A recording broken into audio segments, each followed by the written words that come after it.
The Politics of Experience and The Bird of Paradise by R.D. Laing. Read by Will Hall. Published by Penguin Books, 1967. Based on speeches and essays published in Psychotherapy and Somatics, 1965. Journal of Existentialism, 1965. New Left Review, 1962. New Left Review, 1964. And the Psychedelic Review, 1965. Note outdated generic terms. For My Children. Introduction. Few books today are forgivable. Black on the canvas, silence on the screen, an empty white sheet of paper are perhaps feasible. There is little conjunction of truth and social reality. Around us are pseudo-events to which we adjust with a false consciousness adapted to see these events as true and real, and even as beautiful. In the society of men, the truth resides now less in what things are than in what they are not. Our social realities are so ugly if seen in the light of exiled truth, and beauty is almost no longer possible if it is not a lie. What is to be done? We who are still half alive, living in the often fibrillating heartland of a senescent capitalism, can we do more than reflect the decay around and within us? Can we do more than sing our sad and bitter songs of disillusion and defeat? Asterisk. It may be that dialectical theory finds its present truth in its own hopelessness. See Herbert Marcuse, One-Dimensional Man. This is not my view. The requirement of the present, the failure of the past, is the same: to provide a thoroughly self-conscious and self-critical human account of man. No one can begin to think, feel, or act now except from the starting point of his or her own alienation. We shall examine some of its forms in the following pages. We are all murderers and prostitutes, no matter to what culture, society, class, nation one belongs, no matter how normal, moral, or mature one takes oneself to be. Humanity is estranged from its authentic possibilities. This basic vision prevents us from taking any unequivocal view of the sanity of common sense or of the madness of the so-called madman. Asterisk. For a scholarly analysis of alienation in sociological and clinical senses, see Joseph Gabel. See also Michel Foucault. However, what is required is more than a passionate outcry of outraged humanity. Our alienation goes to the roots. The realization of this is the essential springboard for any serious reflection on any aspect of present interhuman life. Viewed from different perspectives, construed in different ways and expressed in different idioms, this realization unites men as diverse as Marx, Kierkegaard, Nietzsche, Freud, Heidegger, Tillich, and Sartre. Asterisk. It is too late in the day now to go over the ground again covered by the thinkers of the last 150 years who have spelled out the nature of alienation, especially in relation to capitalism. For a succinct summary, see Ernst Fischer. We are bemused and crazed creatures, strangers to our true selves, to one another, and to the spiritual and material world. Mad even, from an ideal standpoint we can glimpse, but not adopt. We are born into a world where alienation awaits us. We are potentially men, but are in an alienated state, and this state is not simply a natural system. Alienation as our present destiny is achieved only by outrageous violence perpetrated by human beings on human beings. The Politics of Experience. Chapter 1. Persons and Experience. Quote, that great and true amphibian whose nature is disposed to live, not only like other creatures in diverse elements, but in divided and distinguished worlds. Unquote. Sir Thomas Browne, Religio Medici. 1. Experience as evidence. Even facts become fictions without adequate ways of seeing the facts. We do not need theories so much as the experience that is the source of the theory. We are not satisfied with faith in the sense of an implausible hypothesis irrationally held. We demand to experience the evidence. We can see other people's behavior, but not their experience. This has led some people to insist that psychology has nothing to do with the other person's experience, but only with his behavior. The other person's behavior is an experience of mine. My behavior is an experience of the other. The task of social phenomenology is to relate my experience of the other's behavior to the other's experience of my behavior. Its study is the relation between experience and experience. Its true field is inter-experience. I see you and you see me. I experience you and you experience me. I see your behavior. You see my behavior. But I do not and never have and never will see your experience of me, just as you cannot see my experience of you. My experience of you is not inside me. It is simply you as I experience you, and I do not experience you as inside me. Similarly, I take it that you do not experience me as inside you. My experience of you is just another form of words for you as I experience you, and your experience of me equals me as you experience me. Your experience of me is not inside you, and my experience of you is not inside me, but your experience of me is invisible to me, and my experience of you is invisible to you. I cannot experience your experience. You cannot experience my experience. We are both invisible men. All men are invisible to one another. Experience used to be called the soul. Experience as invisibility of man to man is at the same time more evident than anything. Only experience is evident. Experience is the only evidence. Psychology is the logos of experience. Psychology is the structure of the evidence, and hence psychology is the science of sciences. If, however, experience is evidence, how can one ever study the experience of the other? For the experience of the other is not evident to me, as it is not and never can be an experience of mine.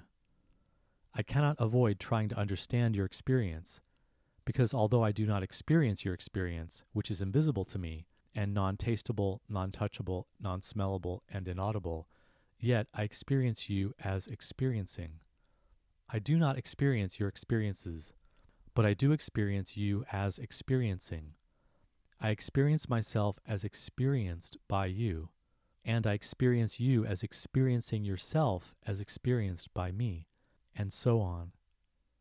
The study of the experience of others is based on inferences I make from my experience of you experiencing me, about how you are experiencing me, experiencing you, experiencing me.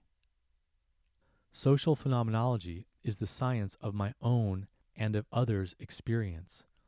It is concerned with the relation between my experience of you and your experience of me, that is, with inter-experience.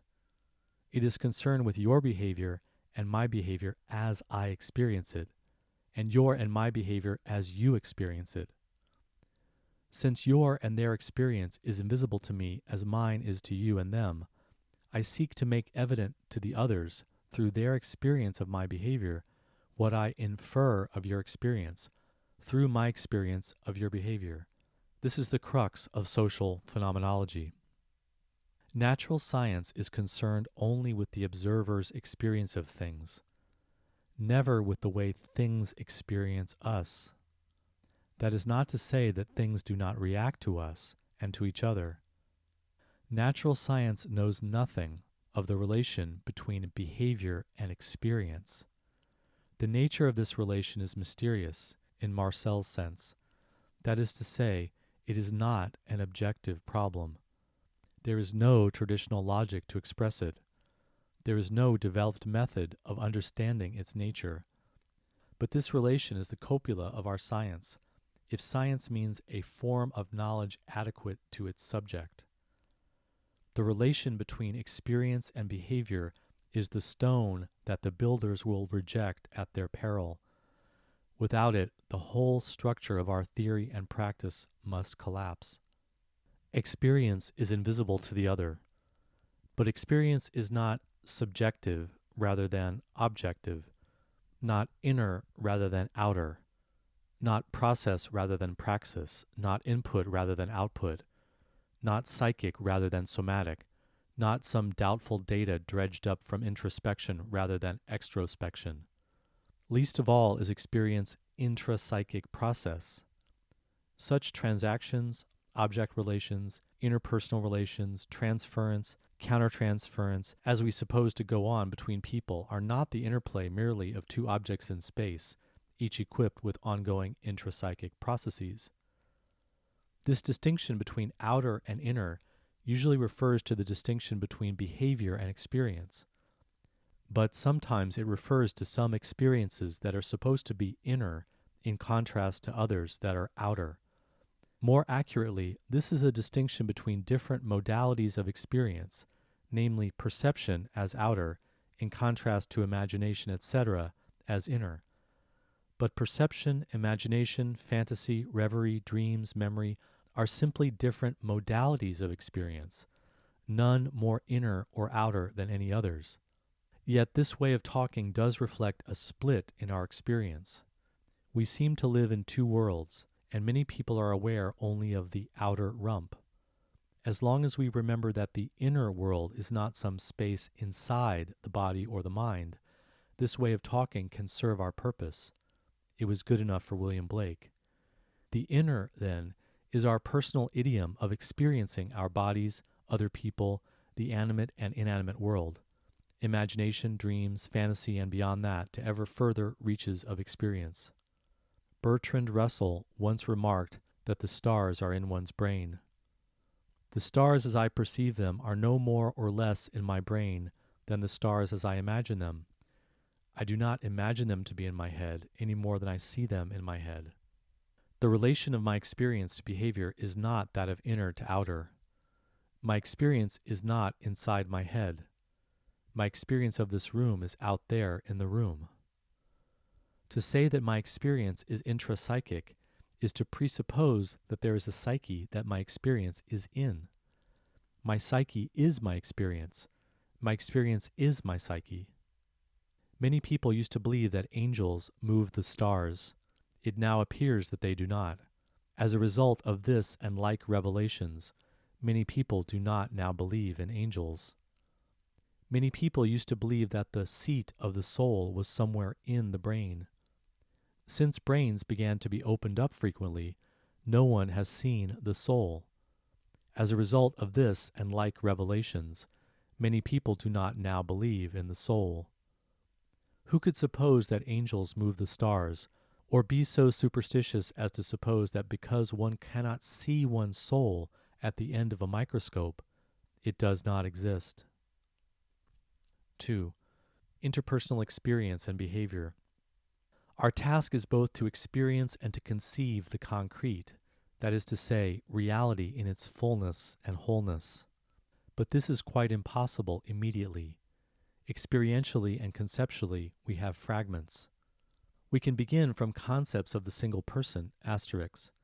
Under person, the Oxford English Dictionary gives 8 variants: a part played in a drama or in life, an individual human being, the living body of a human being, the actual self of a human being or body corporate or corporation with rights or duties recognized in law, theologically applied, the 3 modes of the divine being in the Godhead, grammatically, each of the 3 classes of pronouns and corresponding distinctions in verbs denoting the person speaking, i.e. in the first, second, third person respectively, and so on, zoologically, each individual of a compound or colonial organism, a zooid. As we are concerned here with human beings, our 2 most relevant variants are person and persona, mask, part being played, and person as actual self. From the relations between 2 or more persons, from groups or from society at large, or from the material world, and conceive of individuals as secondary. We can derive the main determinants of our individual and social behavior from external exigencies. All these views are partial vistas and partial concepts. Theoretically, one needs a spiral of expanding and contracting schemata that enable us to move freely and without discontinuity from varying degrees of abstraction to greater or lesser degrees of concreteness. Theory is the articulated vision of experience. This book begins and ends with the person. Can human beings be persons today? Can a man be his actual self with another man or woman? Before we can ask such an optimistic question as, what is a personal relationship? We have to ask if a personal relationship is possible, or are persons possible in our present situation? We are concerned with the possibility of man. This question can be asked only through its facets. Is love possible? Is freedom possible? Whether or not all or some or no human beings are persons, I wish to define a person in a twofold way. In terms of experience, as a center of orientation of the objective universe, and in terms of behavior, as the origins of actions. Personal experience transforms a given field into a field of intention and action. Only through action can our experience be transformed. It is tempting and facile to regard persons as only separate objects in space, who can be studied as any other natural objects can be studied. But just as Kierkegaard remarked that one will never find consciousness by looking down a microscope at brain cells or anything else, so one will never find persons by studying persons as though they were only objects. A person is the me or you, he or she, whereby an object is experienced. Are these centers of experience and origins of action living in entirely unrelated worlds of their own composition? Everyone must refer here to his own experience. My own experience as a center of experience and origin of action tells me that this is not so. My experience and my action occur in a social field of reciprocal influence and interaction. I experience myself, identifiable as Ronald Laing by myself and others, as experienced by and acted upon by others who refer to that person I call me as you or him, or grouped together as one of us or one of them or one of you. This feature of personal relations does not arise in the correlation of the behavior of non-personal objects. Many social scientists deal with their embarrassment by denying its occasion. Nevertheless, the natural scientific world is complicated by the presence of certain identifiable entities, re-identifiable reliably over periods of years, whose behavior is either the manifestation or a concealment of a view of the world equivalent in ontological status to that of the scientist. People may be observed to sleep, eat, walk, talk, etc. in relatively predictable ways. We must not be content with observation of this kind alone. Observation of behavior must be extended by inference to attributions about experience. Only when we can begin to do this can we really construct the experiential behavioral system that is the human species. It is quite possible to study the visible, audible, smellable effulgences of human bodies, and much study of human behavior has been done in those terms. One can lump together very large numbers of units of behavior and regard them as statistical population, in no way different from the multiplicity constituting a system of non-human objects. But one will not be studying persons. In a science of persons, I shall state as axiomatic that behavior is a function of experience, and both experience and behavior are always in relation to someone or something other than the self. When two or more persons are in relation, the behavior of each towards the other is mediated by the experience by each of the other, and the experience of each is mediated by the behavior of each. There is no contiguity between the behavior of one person and that of the other. Much human behavior can be seen as unilateral or bilateral attempts to eliminate experience. A person may treat another as though he were not a person, and he may act himself as though he were not a person. There is no contiguity between one person's experience and another. My experience of you is always mediated through your behavior. Behavior that is the direct consequence of impact, as of one billiard ball hitting another, or experience directly transmitted to experience, as in the possible cases of extrasensory perception, is not personal. 3. Normal alienation from experience. The relevance of Freud to our time is largely his insight and, to a very considerable extent, his demonstration that the ordinary person is a shriveled, desiccated fragment of what a person can be. As adults, we have forgotten most of our childhood, not only in its content but its flavor.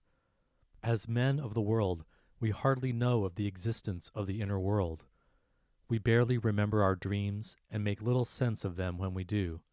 As for our bodies, we retain just sufficient proprioceptive sensations to coordinate our movements and to ensure the minimal requirements for biosocial survival, to register fatigue, signals for food, sex, defecation, sleep. Beyond that, little or nothing. Our capacity to think, except in the service of what we are dangerously deluded in supposing is our self-interest, and in conformity with common sense, is pitifully limited. Our capacity even to see, hear, touch, taste, and smell is so shrouded in veils of mystification that an intensive discipline of unlearning is necessary for anyone before one can begin to experience the world afresh with innocence, truth, and love. And immediate experience of, in contrast to belief or faith in, a spiritual realm of demons, spirits, powers, dominions, principalities, seraphim and cherubim, the light, is even more remote. As domains of experience become more alien to us, we need greater and greater open-mindedness even to conceive of their existence. Many of us do not know or even believe that every night we enter zones of reality in which we forget our waking life as regularly as we forget our dreams when we awake. Not all psychologists know of fantasy as a modality of experience, asterisk, see R.D. Laing, The Self and Others, and the, as it were, contrapuntal interweaving of the different experiential modes. Many who are aware of fantasy believe that fantasy is the farthest that experience goes under normal circumstances. Beyond that are simply pathological zones of hallucinations, phantasmagoric mirages, delusions. This state of affairs represents an almost unbelievable devastation of our experience. Then there is empty chatter about maturity, love, joy, peace. This is itself a consequence of and further occasion for the divorce of our experience, such as is left of it, from our behavior. What we call normal is a product of repression, denial, splitting, projection, introjection, and other forms of destructive action on experience, see below. It is radically estranged from the structure of being. The more one sees this, the more senseless it is to continue with generalized descriptions of supposedly specifically schizoid, schizophrenic, hysterical mechanisms. There are forms of alienation that are relatively strange to statistically normal forms of alienation. The normally alienated person, by reason of the fact that he acts more or less like everyone else, is taken to be sane. Other forms of alienation that are out of step with the prevailing state of alienation are those that are labeled by the normal majority as bad or mad. The condition of alienation, of being asleep, of being unconscious, of being out of one's mind, is the condition of the normal man. Society highly values its normal man. It educates children to lose themselves and to become absurd, and thus to be normal. Normal men have killed perhaps 100 million of their fellow normal men in the last 50 years. Our behavior is a function of our experience. We act according to the way we see things. If our experience is destroyed, our behavior will be destructive. If our experience is destroyed, we have lost our own selves. How much human behavior, whether the interactions between persons themselves or between groups and groups, is intelligible in terms of human experience? Either our interhuman behavior is unintelligible in that we are simply the passive vehicles of inhuman processes whose ends are as obscure as they are at present outside our control, or our own behavior towards each other is a function of our own experience and our own intentions, however alienated we are from them. In the latter case, we must take final responsibility for what we make of what we are made of. we will find no intelligibility in behavior if we see it as an inessential phase in an essentially inhuman process. We have had accounts of men as animals, men as machines, men as biochemical complexes with certain ways of their own, but there remains the greatest difficulty in achieving a human understanding of man in human terms. Men at all times have been subject, as they believed or experienced, to forces from the stars, from the gods, or from forces that now blow through society itself, appearing as the stars once did to determine human fate. Men have, however, always been weighed down not only by their sense of subordination to fate and chance, to ordained external necessities or contingencies, but by a sense that their very own thoughts and feelings, in their most intimate interstices, are the outcome, the resultant, of processes which they undergo. A man can estrange himself from himself by mystifying himself and others. He can also have what he does stolen from him by the agency of others. If we are stripped of experience, we are stripped of our deeds, and if our deeds are, so to say, taken out of our hands like toys from the hands of children, we are bereft of our humanity. We cannot be deceived. Men can and do destroy the humanity of other men, and the condition of this possibility is that we are interdependent. We are not self-contained monads, producing no effects on each other except our reflections. We are both acted upon, changed for good or ill by other men, and we are agents who act upon others to affect them in different ways. Each of us is the other to the others. Man is a patient agent, agent-patient, inter-experiencing and interacting with his fellows. It is quite certain that unless we can regulate our behavior much more satisfactorily than at present, then we are going to exterminate ourselves. But as we experience the world, so we act, and this principle holds even when action conceals rather than discloses our experience.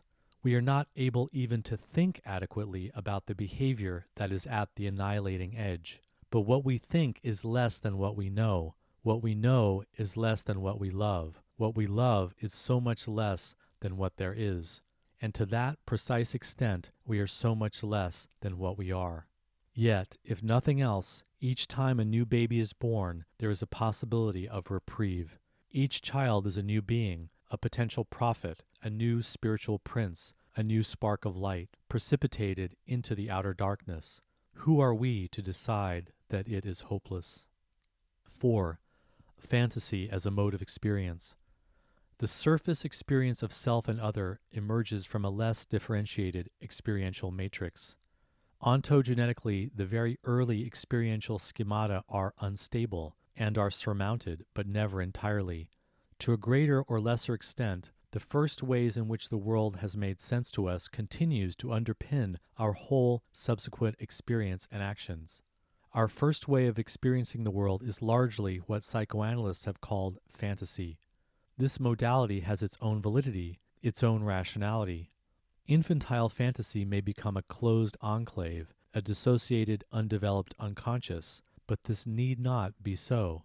This eventually is another form of alienation. Fantasy, as encountered in many people today, is split off from what the person regards as his mature, sane, rational adult experience. We do not then see fantasy in its true function, but experienced merely as an intrusive, sabotaging, infantile nuisance. For most of our social life, we largely gloss over this underlying fantasy level of our relationship. Fantasy is a particular way of relating to the world. It is part of, sometimes the essential part of, the meaning or sense, l'essence merleau-ponty, implicit in action. As relationship we may be dissociated from it, as meaning we may not grasp it, as experience it may escape our notice in different ways. That is, it is possible to speak of fantasy being unconscious, if this general statement is always given specific connotations. However, although fantasy can be unconscious, that is, although we may be unaware of experience in this mode, or refuse to admit that our behavior implies an experiential relationship or a relational experience that gives it a meaning, often apparent to others, if not to ourselves, fantasy need not be thus split from us, whether in terms of its content or modality. Fantasy, in short, as I am using the term, is always experiential and meaningful, and, if the person is not dissociated from it, relational in a valid way. Two people sit talking. The one, Peter, is making a point to the other, Paul. He puts his point of view in different ways to Paul for some time, but Paul does not understand. Let us imagine what may be going on, in the sense that I mean by fantasy. Peter is trying to get through to Paul. He feels that Paul is being needlessly closed up against him. It becomes increasingly important to him to soften or get into Paul, but Paul seems hard, impervious, and cold. Peter feels he is beating his head against a brick wall. He feels tired, hopeless, progressively more empty as he sees he is failing. Finally, he gives up. Paul feels, on the other hand, that Peter is pressing too hard. He feels he has to fight him off. He doesn't understand what Peter is saying, but feels that he has to defend himself from an assault. The dissociation of each from his fantasy and the fantasy of the other betokens the lack of relationship of each to himself and each to the other. They are both more and less related to each other in fantasy than each pretends to be to himself and the other. Here, two roughly complementary fantasy experiences wildly belie the calm manner in which two men talk to each other, comfortably ensconced in their armchairs. It is mistaken to regard the above description as merely metaphorical. 5. The negation of experience. There seems to be no agent more effective than another person in bringing a world for oneself alive, or, by a glance, a gesture, or a remark, shriveling up the reality in which one is lodged. Asterisk. Irving Goffman encounters two studies in the sociology of interaction. The physical environment unremittingly offers us possibilities of experience, or curtails them. The fundamental human significance of architecture stems from this. The glory of Athens, as Pericles so lucidly stated, and the horror of so many features of the modern megalopolis is that the former enhanced and the latter constricts man's consciousness. Here, however, I am concentrating upon what we do to ourselves and to each other. Let us take the simplest possible interpersonal scheme. Consider Jack and Jill in relation. Then Jack's behavior towards Jill is experienced by Jill in a particular way. How she experiences him affects considerably how she behaves towards him.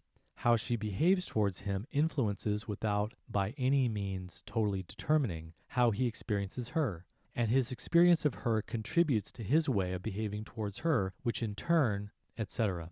Each person may take two fundamentally distinguishable forms of action in his interpersonal system.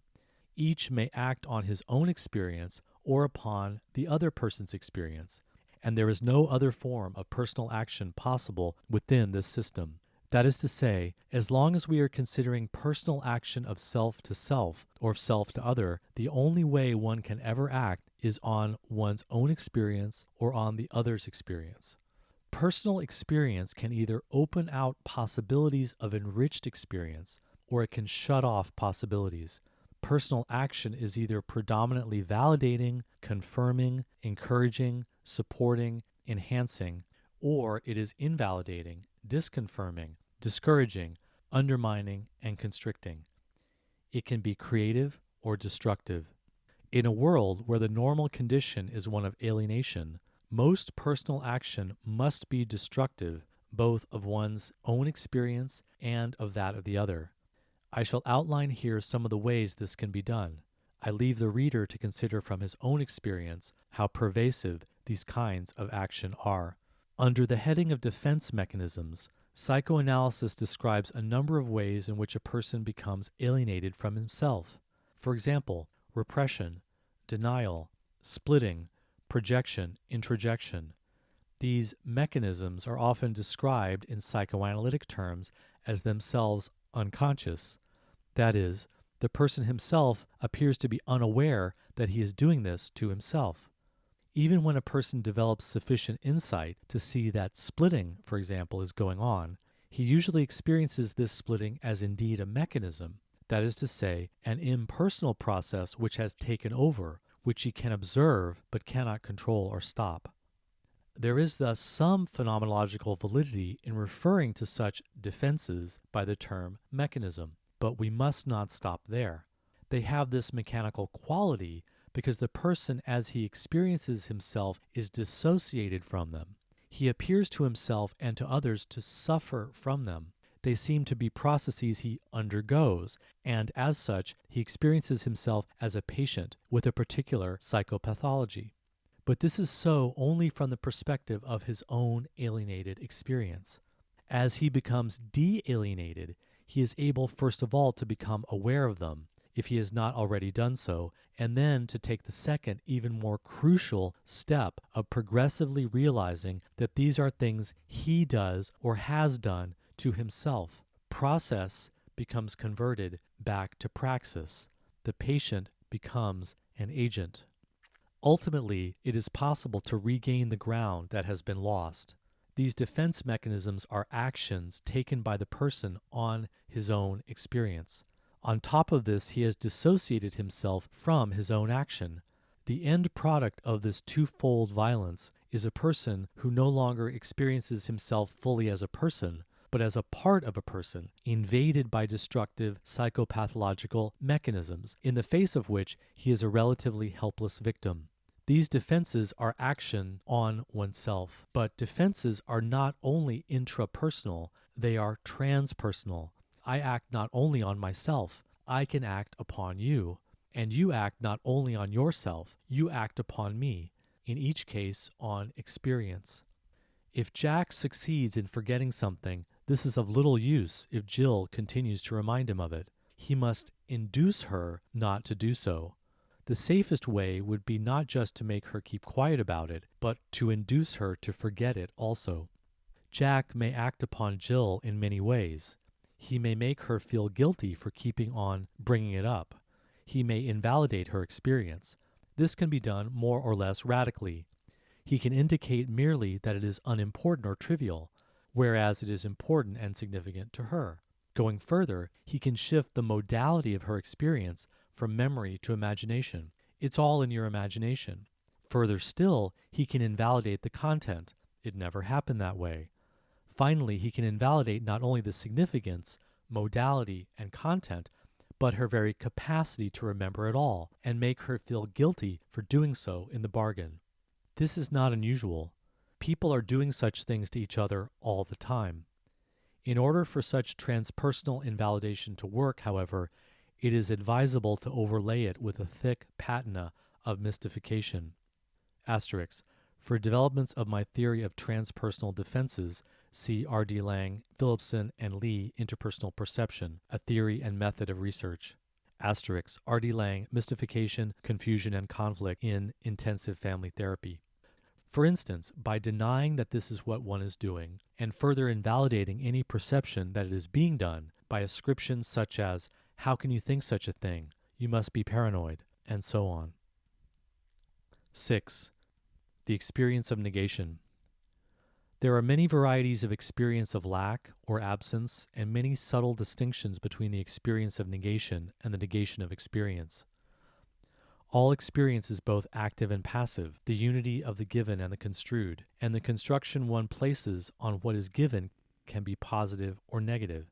It is what one desires or fears, or is prepared to accept, or it is not. The element of negation is in every relationship and every experience of relationship. The distinction between the absence of relationships and the experience of every relationship as an absence is the division between loneliness and a perpetual solitude, between provisional hope or hopelessness and a permanent despair. The part I feel I play in generating this state of affairs determines what I feel I can or should do about it. The first intimations of non-being may have been the breast or mother as absent. This seems to have been Freud's suggestion. Winnicott writes of the whole, the creation of nothing by devouring the breast. Bion relates the origin of thought to the experience of no breast. The human being, in Sartre's idiom, does not create being, but rather injects non-being into the world, into an original plenitude of being. Nothing as experience arises as absence of someone or something. No friends, no relationships, no pleasure, no meaning in life, no ideas, no mirth, no money. As applied to parts of the body, no breast, no penis, no good or bad contents, emptiness. The list is, in principle, endless. take anything and imagine its absence. Being and non-being is the central theme of all philosophy, East and West. These words are not harmless and innocent verbal arabesques, except in the professional philosophism of decadence. We are afraid to approach the fathomless and bottomless groundlessness of everything. There is nothing to be afraid of, the ultimate reassurance and the ultimate terror. We experience the objects of our experience as there in the outside world. The source of our experience seems to be outside ourselves. In the creative experience, we experience the source of the created images, patterns, sounds to be within ourselves, but still beyond ourselves. Colors emanate from a source of pre-light itself unlit, sounds from silence, patterns from formlessness. This preformed pre-light, this pre-sound, this pre-form is nothing, and yet it is the source of all created things. We are separated from and related to one another physically. Persons, as embodied beings, relate to each other through the medium of space, and we are separated and joined by our different perspectives, educations, backgrounds, organizations, group loyalties, affiliations, ideologies, socioeconomic class interests, temperaments. These social things that unite us are by the same token so many things, so many social figments that come between us. But if we could strip away all the exigencies and contingencies and reveal to each other our naked presence, if you could take away everything, all the clothes, the disguises, the crutches, the grease paint, also the common projects, the games that provide the pretexts for the occasions that masquerade as meetings, if we could meet, if there were such a happening, a happy coincidence of human beings, what would now separate us? Two people with first and finally nothing between us nothing, no thing. That which is really between cannot be named by any things that come between. The between is itself no thing. If I draw a pattern on a piece of paper, here is an action I am taking on the ground of my experience of my situation. What do I experience myself as doing, and what intention do I have? Am I trying to convey something to someone, communication? Am I rearranging the elements of some internal kaleidoscopic jigsaw, invention? Am I trying to discover the properties of the new gestalten that emerge, discovery? Am I amazed that something is appearing that did not exist before? That these lines did not exist on this paper until I put them there? Here we are approaching the experience of creation and of nothing. What is called a poem is compounded perhaps of communication, invention, fecundation, discovery, production, creation.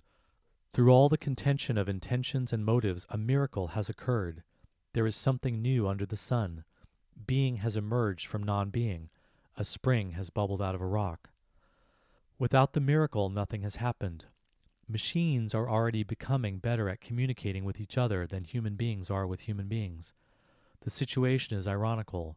More and more concern about communication, less and less to communicate. We are not so much concerned with experiences of filling a gap in theory or knowledge, or filling up a hole, of occupying an empty space. It is not a question of putting something into nothing, but of the creation of something out of nothing, ex nihilo. The no thing out of which the creation emerges at its purest is not an empty space, or an empty stretch of time. At the point of non-being, we are at the outer reaches of what language can state. But we can indicate by language why language cannot say what it cannot say. I cannot say what cannot be said, but sounds can make us listen to the silence. Within the confines of language, it is possible to indicate when the dots must begin. But in using a word, a letter, a sound, om, one cannot put a sound to soundlessness, or name the unnameable. The silence of the preformation expressed in and through language cannot be expressed by language. But language can be used to convey what it cannot say, by its interstices, by its emptiness and lapses, by the latticework of words, syntax, sound, and meanings. The modulations of pitch and volume delineate the form precisely by not filling in the spaces between the lines. But it is a grave mistake to mistake the lines for the pattern, or the pattern for that which is patterning. The sky is blue suggests that there is a substantive sky that is blue. This sequence of subject, verb, object, in which is acts as the copula uniting sky and blue, is a nexus of sounds and syntax, signs and symbols, in which we are fairly completely entangled, and which separates us from, at the same time as it refers us to, that ineffable sky, blue sky. The sky is blue, and blue is not the sky. Sky is not blue. But in saying the sky is blue, we say the sky is. The sky exists, and it is blue. Is serves to unite everything, and at the same time is not any of the things that it unites. None of the things that are united by is can themselves qualify is. Is not this, that, or the next, or anything, yet is the condition of the possibility of all things. Is that no thing whereby all things are. Is as no thing is that whereby all things are, and the condition of the possibility of anything being at all is that it is in relationship to that which it is not. That is to say, the ground of being of all beings is the relation between them. This relationship is, the being of all things, and the being of all things is itself no thing. Man creates in transcending himself, in revealing himself. But what creates, wherefrom and whereto, the clay, the pot, and the potter, are all not me. I am the witness, the medium, the occasion of a happening that the created thing makes evident. Man, most fundamentally, is not engaged in the discovery of what is there, nor in production, nor even in communication, nor in invention. He is enabling being to emerge from non-being. The experience of being the actual medium for a continual process of creation takes one past all depression or persecution or vain glory, past even chaos or emptiness, into the very mystery of that continual flip of non-being into being, and can be the occasion of that great liberation when one makes the transition from being afraid of nothing to the realization that there is nothing to fear. Nevertheless, it is very easy to lose one's way at any stage, and especially when one is nearest. Here can be great joy, but it is as easy to be mangled by the process as to swing with it. It will require an active imagination from those who do not know from their own experience what hell this borderland between being and non-being can become, but that is what imagination is for. One's posture or stance in relation to the act or process can become decisive from the point of view of madness or sanity. There are men who feel called upon to generate even themselves out of nothing, since their underlying feeling is that they have not been adequately created or have been created only for destruction.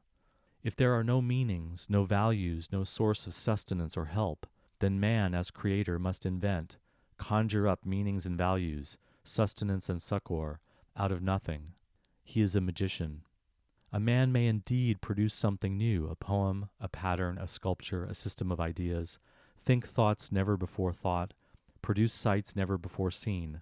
Little benefit is he likely to derive from his own creativity. The fantasy is not modified by such acting out, even the sublimest. The fate that awaits the creator after being ignored, neglected, despised, is, luckily or unluckily, according to point of view, to be discovered by the non-creative. There are sudden, apparently inexplicable suicides that must be understood as the dawn of a hope so horrible and harrowing that it is unendurable. In our normal alienation from being, the person who has a perilous awareness of the non-being of what we take to be being, the pseudo-wants, pseudo-values, pseudo-realities of the endemic delusions of what are taken to be life and death and so on, gives us, in our present epoch, the acts of creation that we despise or crave. Words in a poem, sounds in movement, rhythm in space, attempt to recapture personal meaning in personal time and space from out of the sights and sounds of a depersonalized, dehumanized world. They are bridgeheads into alien territory. They are acts of insurrection. Their source is from the silence at the center of each of us. Wherever and whenever such a whirl of patterned sound or space is established in the external world, the power that it contains generates new lines of forces whose effects are felt for centuries. The creative breath comes from a zone of man where man cannot descend, even if Virgil were to lead him, for Virgil would not go down there. Asterisk, the Journals of Jean Cocteau. This zone, the zone of no thing, of the silence of silences, is the source. We forget that we are all there, all the time. And activity has to be understood in terms of the experience from which it emerges. These arabesques that mysteriously embody mathematical truths only glimpsed by a very few, how beautiful, how exquisite, no matter that they were the threshing and thrashing of a drowning man. We are here beyond all questions except those of being and non-being, incarnation, birth, life, and death. Creation ex nihilo has been pronounced impossible even for God, but we are concerned with miracles. We must hear the music of those Bach guitars, Lorca. From the point of view of a man alienated from his source, creation arises from despair and ends in failure. But such a man has not trodden the path to the end of time, the end of space, the end of darkness, and the end of light. He does not know that where it all ends, there it all begins.